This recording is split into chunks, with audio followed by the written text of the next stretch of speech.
so I need English, right? So we'll do our best. So curriculum and training. So what is your like hope? Like what do you hope to achieve? Does that make sense? Like, are you hoping that it will impact the? I'm not going to put it into words. That's my word. So what is the hope culture to achieve? competent? I mean, to really, to be able to train, the staff, us, one thing that I'm thinking of something you brought to attention one time since you started working with the youth, that some of our paperwork are not sensitive to the youth population when they're 18 and they want to get some services. Wow, let's look at that. So that's something that was brought to Marcy and said, we sort of need to look at this because we're not sort of have the right goal for that sort of population. Something came to light. How do we become, as a CSA, sort of stronger and better at it? And so the idea, and I think, is just to make sure that we as a staff, as a CSA, family partners, care coordinators, whatever, that we have the proper tools to really deal with different cultures, different backgrounds for the family, whatever that is. Because the fact is that even when I started here, some of the conversation that I've had working with families, and I've had the conversation with Marcy many times where in the middle of a diet, I don't hear a lot coming from parents. From the father. So there wasn't many discussion about where's the father in the picture when the kid is here. Where's the father? And so sometimes staff did not even ask. For whatever background they had, they wouldn't ask about the father. So I would bring it up and say, so where's that? He's in Connecticut. Okay, can he participate?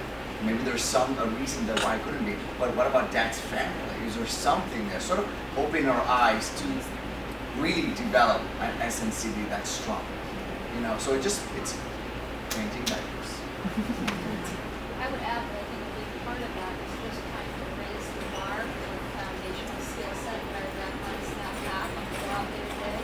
Many of the folks that we hire don't come from educational programs that have touched on issues of culture. If you're a master's level clinician, you get that. It's a graduate program, it's a matter of fact. But family partners that come in, a lot of our care coordinators have never had those discussions. They've never been asked to look at self-awareness, all of those dynamics that we're talking about in that question you asked about curriculum and training. So just to raise that exploration within staff will hopefully then mean greater ability to go out and be far more effective in bringing back any ICP, meaningful, individualized, strengths-based, culture-based objectives and tasks. So that's exactly. So like I was like told, they're like, you need to familiarize yourself with that book, right? So I'm at home. Like I was so overwhelmed by the language and by it's not competent to the culture of my brain. So I can't. So when you say that to me, I completely understand how that relates to everything I've been trying to support the team and bringing to the program. When I look through this, sometimes it becomes a little threatening to me. I'm like, oh, what is that? I understand what it means, but I don't know how it directly relates to our need, or I can make. I don't know. I get lost in it. I guess is what I know what you mean. There's so a lot that of information. I completely understand, and that can help me frame like how I see what our need is and how that would fit and where we could work, and that I completely agree with. That sometimes for some people who may not have had certain formal training or had a discussion in that way about that thing, it gets hard to make sense of. And I'm just being really honest about me. Like I'm looking through it and it felt a lot.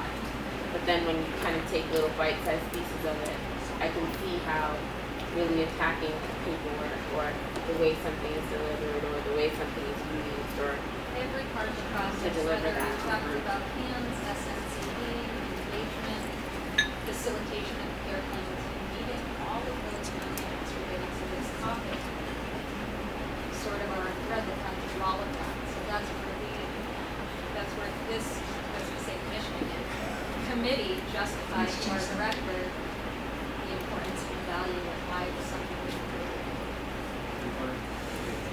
Yeah, two points.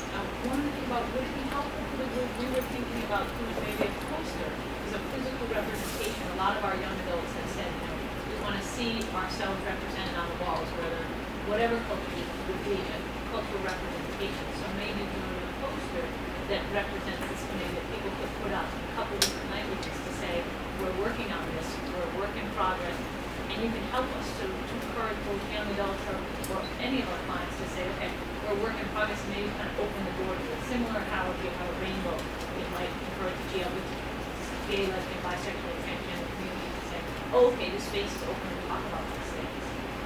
The people here think that would be valuable, to have a poster that would have, similar, we've used the mosaic, we've used some language around we're in process of trying to become more cultural.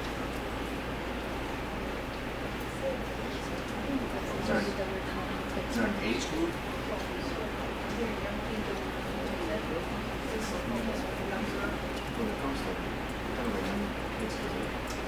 No, I mean, at this point, we're working on, what we realized was that we wanted to create some form of self-assessment of our CSA, looking at our curriculums, what are we doing well, what potentially we can sort of enhance. Down the road, I think, with time and ongoing commitment from the members, we would like to see, like I said earlier, family members, youth represented in this committee to give us feedback. And I think with the advisory group, we can gain that. We brought back, I see people in our advisory groups. We've gotten feedback on some of the material that we're offering, but we really, understand now that we need to start at the CSA level, at the, our hiring, our trainings, our ongoing trainings. So that's what we're focusing on. Kim, did you have another, I didn't want to interrupt you. She's waiting for the poster answer. We're still waiting for the And then I answer. have a comment when you're done. I didn't want to usurp your time. Oh, I do have a second, how do we bring the gay, lesbian, bisexual, transgender community into the cultural conversation? Because you mentioned, where's the dad? Well, there may not be that. There might be two dads. There might be two moms. There might be a single woman by choice.